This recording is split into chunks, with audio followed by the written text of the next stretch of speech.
Octavia Nursanti dari Pendidikan Fisika UIN Syarif Hidayatullah. Kalian bisa panggil kakak dengan Kavia. Pada kesempatan kali ini kita akan membahas tentang tekanan zat yang ada pada benda padat, cair, dan juga gas.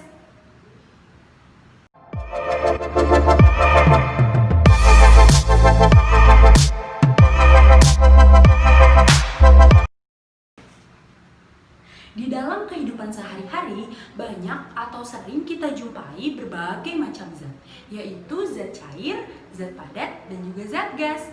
Nah, kira-kira ada yang tahu nggak sih apa itu zat cair, zat padat, dan zat gas? Yuk kita bahas bareng-bareng.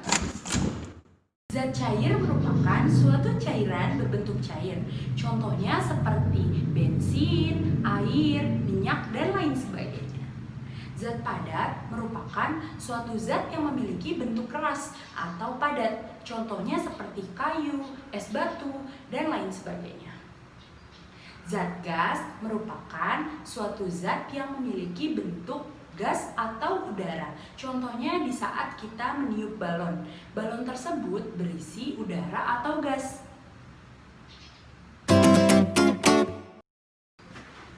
Kalian ingat nggak sih materi tentang gerak benda?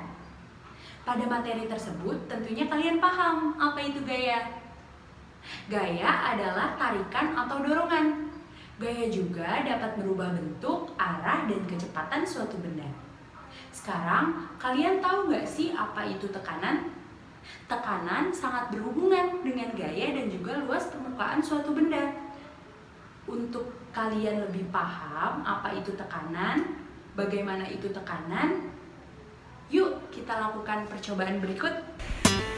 Percobaan pada zat padat.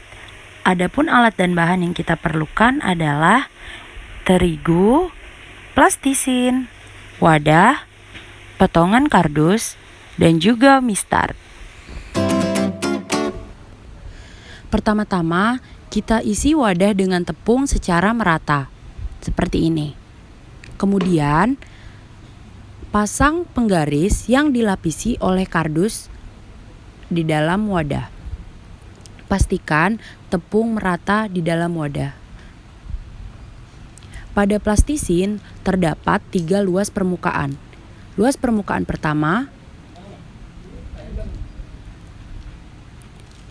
luas permukaan kedua, dan luas permukaan ketiga. Langkah percobaan yang pertama yang harus kita lakukan adalah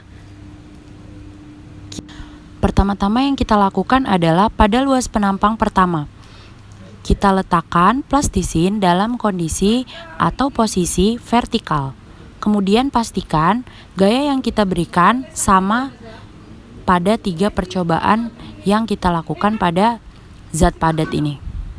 Setelah kita jatuhkan plastisin, ambil plastisin secara perlahan, kemudian amati ketinggian plastisin yang jatuh terhadap tepung.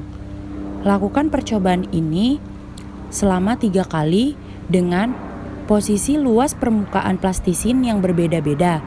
Kemudian amati ketinggian, luas permukaan, gaya, dan posisi vertikal atau horizontal. Nah, ketika kita menjatuhkan plastisin ini di atas tepung, berarti kita juga telah memberikan gaya terhadap plastisin ini. Besarnya tekanan yang dihasilkan oleh plastisin terhadap tepung tergantung pada besar gaya yang kita berikan dan luas permukaan pijakan atau luas bidang tekannya. Secara matematis, besaran tekanan dapat dituliskan dalam persamaan P sama dengan F per A, di mana P adalah tekanan yang memiliki satuan Newton per meter second atau Pascal, dan F merupakan gaya yang satuannya Newton, dan A adalah luas permukaan yang memiliki satuan meter persegi. Percobaan selanjutnya yaitu percobaan zat cair. Adapun alat dan bahan yang kita butuhkan yaitu botol 1,5 liter, air, dan juga solatip. Pertama-tama yang kita lakukan adalah mengisi air ke dalam botol yang telah dilubangi, di mana setiap lubang berjarak 5 cm. Percobaan pertama, kita mengisi air ke dalam botol yang menggunakan tutup hingga penuh. Kemudian amati pancaran air yang terdapat pada botol menggunakan tutup. Ternyata lubang paling atas tidak memancarkan air, sedangkan lubang yang lainnya memancarkan air, di mana lubang paling bawah memancarkan air paling kuat. Kemudian percobaan kedua yaitu kita isi lagi air hingga penuh dalam botol. Kemudian kita tidak menggunakan tutup botol. Lalu amati pancaran air yang terdapat dalam botol, di mana tiga-tiganya mengalami atau menyemburkan air. Jika botol menggunakan tutup, maka yang terjadi lubang paling atas tidak memancarkan air, sedangkan lubang yang lainnya memancarkan air.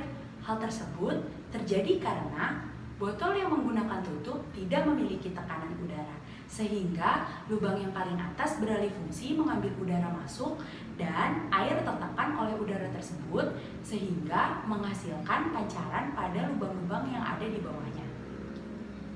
Dan tekanan yang diterima oleh lubang yang paling bawah akan tetap lebih kuat dibandingkan pancaran yang ada di atasnya.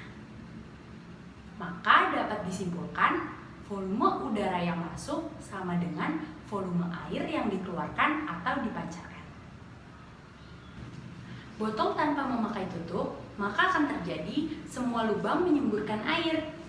Akan tetapi, lubang paling bawah memiliki pancaran air yang lebih kuat daripada lubang yang ada di atasnya. Sebaliknya, lubang yang ada di atas atau yang paling atas memiliki pancaran air yang relatif lebih lemah daripada lubang yang ada di bawahnya. Hal tersebut terjadi karena lubang paling bawah memiliki tekanan yang paling kuat daripada lubang yang ada di atasnya. Sebaliknya, lubang yang paling atas memiliki tekanan yang relatif lebih lemah daripada lubang yang ada di bawahnya. Jadi, kata kuncinya adalah semakin dalam atau semakin bawah kedalamannya, maka semakin besar juga tekanan hidrostatisnya. Ada 3 faktor yang mempengaruhi besaran tekanan hidrostatis atau besar tekanan zat cair, yaitu yang pertama ada massa jenis zat cair, yang kedua percepatan gravitasi, dan juga yang ketiga kedalaman atau ketinggian. Tekanan zat cair dalam keadaan diam disebut tekanan hidrostatis. Misalnya, sebuah gelas dengan luas penampang A berisi air yang masanya M dengan ketinggian H diukur dari dasar gelas. Apabila air tersebut berada dalam keadaan diam, maka besarnya tekanan hidrostatis di dasar gelas dapat dirumuskan sebagai Rho sama dengan F per A atau Rho sama dengan M dikali G per A, atau Rho sama dengan Rho VG per A, atau Rho sama dengan Rho dalam kurung PLH dalam tutup kurung G per PL, atau Rho sama dengan Rho GH. Berdasarkan rumus tekanan hidrostatis di atas, diketahui bahwa tekanan hidrostatis bergantung pada massa jenis zat cair, kedalaman zat cair, serta percepatan gravitasi bumi. Percobaan selanjutnya yaitu zat gas. Pada zat gas, adapun alat dan bahan yang kita butuhkan pertama gelas, kedua air, dan yang ketiga kertas HVS 1 lembar. Ketika gelas yang berisi air dibalik, maka kertas HVS mampu menahan air yang ada di dalam gelas. Hal tersebut terjadi karena kertas HVS mendapatkan tekanan udara dari luar yang lebih kuat daripada tekanan air yang ada di dalam gelas. Sekian penjelasan dari kakak, kurang lebihnya mohon maaf, semoga bermanfaat untuk kita semua. Wassalamualaikum warahmatullahi wabarakatuh.